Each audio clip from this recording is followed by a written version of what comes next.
Hello guys, welcome back to my channel. तो फिर से आ गई हूँ मैं अपनी टूटी फूटी हिंदी को लेके। तो इस एपिसोड की स्टार्ट में हम लोग डायरेक्टर चुमू को देखते हैं, जो जिनको समझा रहा था कि एज ए असिस्टेंट उसे क्या क्या करना होगा। यमिचू को विटामिन की टेबलेट देना और यमिचू का डेली रूटीन उसे फॉलो करना होगा। जो सुन के जिन कहती है, अगर मुझे पता होता कि मुझे ये सब करना पड़ेगा तो मैं ये प्रपोजल कभी नहीं एक्सेप्ट करती। नेक्स्ट सीन में हम लोग देखते हैं जिन फोटोशूट कर रहा था और वो इतनी अच्छे से कर रहा था, सारे लोग उसे ही देखे जा रहा था। और इधर घर में जोया जो ओजो को कह रहा था, पहले मुझे लग रहा था कि किंडरगार्टन के लिए तुम अभी बहुत छोटा हो, लेकिन तुम तो बहुत बड़े हो गए हो। क्या कल भी तुम वहाँ जाना पसंद करोगे? ओजो कुछ नहीं कहता, तभी जिन आ जाता है और अभी तक पिक्चर भेजने की बातों को लेके वो दोनों अभी भी ऑकवर्ड फील कर रहा था।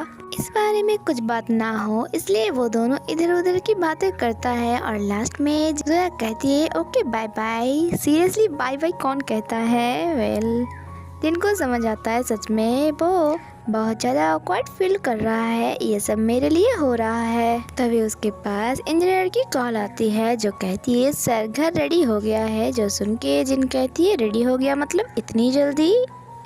इंजीनियर कहती है सर आपने ही तो कहा था जितना जल्दी हो सके काम को खत्म करने के लिए। कॉल कट होने के बाद जिन सोचती है सच में देखते देखते 1 महीना कहाँ से बीत गया मुझे पता ही नहीं चला। आफ्टर दैट वो जोया के साथ बैठा था और उसे कह रहा था देखो मेरे सामने ऑकवर्ड होने की कोई बात नहीं, मैं अपनी फीलिंग्स छुपा नहीं सकता इसलिए बता दिया। मैं तुम्हें प्रेशराइज नहीं कर रही हूँ, तुम्हारा बदला बदला बिहेवियर ओजो भी बोल सकता है, तुम्हारा जब मन हो तब बता देना। जोया कहती है एक्चुअली मैं सोची थी कि नींद में बोली थी। जिन कहती है मतलब अरे नींद में बोली या सच में? मैं ऐसी बिहेव थोड़ी कर सकती हूँ जैसे कि कुछ हुआ ही ना हो। इसके बाद हम लोगों को नाइट का सीन दिखाया जाता है। अंधेरे में एक पर्सन उस लोगों के घर पे ही आ रहा था, लेकिन अंदर से उन लोगों की आवाज़ सुन के वहाँ से चला जाता है। नेक्स्ट डे मॉर्निंग में जोया रेडी होकर ऑफिस के लिए जा रहा था और ओजो को बाय करता है उसी टाइम।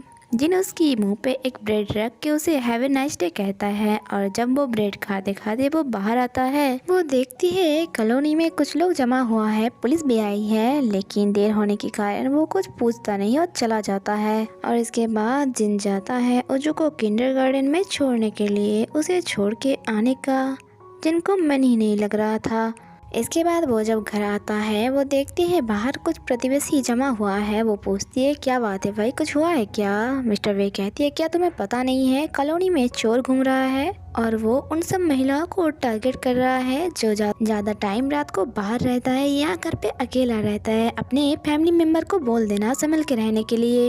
इसके बाद जिन हंजिंग के हस्बैंड को पूछती है, वो बताती है अभी तक अच्छे से कोई खबर नहीं मिली पुलिस को, लेकिन कैमरे से दिखा गया है वो पर्सन रेड कैप पहना था। और ये सुन के तो जिन मिस्टर वे को दिखाती है कि ये भी तो रेड कैप पहना है। जो सुन के तो मिस्टर वे गुस्सा हो जाता है कि तू ये क्या बोल रहा है। नेक्स्ट सीन में हम लोग देखते हैं जिन जोया को मैसेज करके बता दिया था कि यहाँ सिक्योरिटी इतना भी टाइट नहीं है, इसलिए तुम जल्दी घर लौट आना। जोया को जिन के साथ ऐसे बात करते हुए देख के उसकी फ्रेंड उसे चिढ़ा के कहती है तो बोलो तुम दोनों के बीच बात आगे बढ़ी। जोया कहती है तुम अपने दिमाग पे जोर मत डाला करो क्योंकि ऐसा कुछ नहीं होने वाला है। दूसरी तरफ जिन जो अपना घर विजिट करने के लिए गया था, लेकिन वो कुछ ना कुछ गलती ढूंढ रहा था ताकि इंजीनियर ने फिर से काम चालू कर दे और उसे इस घर में आना ना पड़े, जिसका मतलब शायद आप लोग भी जानते हो क्यों।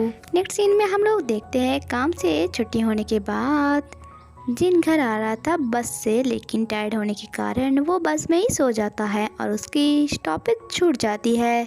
और इधर जिन जो बस स्टॉप में उसके आने की वेट कर रहा था, जब देर हो जाता है वो उसे कॉल करता है। जोया उसे बताती है कि मैंने मेरी स्टॉपेज मिस कर दी। जिन थोड़ा परेशान होता है। जोया कहती है कोई बात नहीं, मैं छोटी बच्ची हूँ क्या, इसके पहले भी मैं रात में बाहर निकली हूँ। इसके बाद जोया एक शॉर्टकट रास्ता पकड़ती है और चलने लग जाता है। कुछ देर जाने के बाद उसे लगता है कोई उसके पीछे है। जब वो मुड़ के देखती है सच में पीछे कोई था और सामने जब मुड़ती है जिन आ जाती है।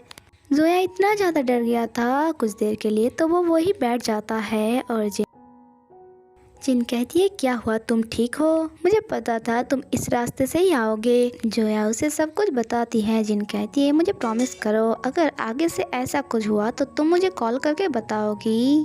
जोया उसे प्रॉमिस करती है। इसके बाद जिन उसे कहती है मेरे घर की और कुछ काम बाकी है, इसलिए और कुछ दिनों के लिए क्या मैं यहीं पे रह जाऊँ? जोया जो स्टार्टिंग में कहा था 1 महीने से ज़्यादा 1 दिन भी नहीं रहने देंगे, वो उसे परमिशन दे देता है और ये भी कहता है तुम्हें जितने दिन तुम्हें यहाँ रहना है तुम रह सकते हो। जो सुन के जिन खुश हो जाता है और उसे एक पेपर स्प्रे देके कहता है अगर कभी भी ऐसा सिचुएशन हुआ और मुझे आने में देर हुई तो तुम ये पेपर स्प्रे यूज करना। जो देख के जोया सोचती ये केयरलेस बंदा इतनी केयर क्यों कर रही है मेरी। जोया को समझ नहीं आ रहा था स्प्रे को कैसे दबाए, इसलिए जिन उसे समझाती है और इसी चक्कर में गलती से उसकी आंखों में खुद वो स्प्रे कर लेती है।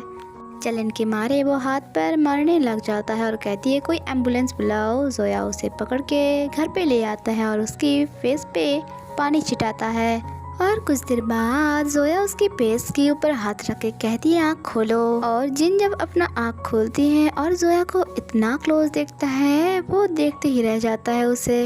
जोया कहती है तुम रुको, मैं अभी इसकी साइड इफेक्ट देख के आती हूँ। और जाने से पहले गलती से उसकी पैर फिसल जाता है, वो गिरती उसके पहले ही जिन उसे पकड़ लेता है और यही पे एपिसोड खत्म होता है। आगे क्या होता है वो जानने के लिए स्टे कनेक्टेड। Bye bye.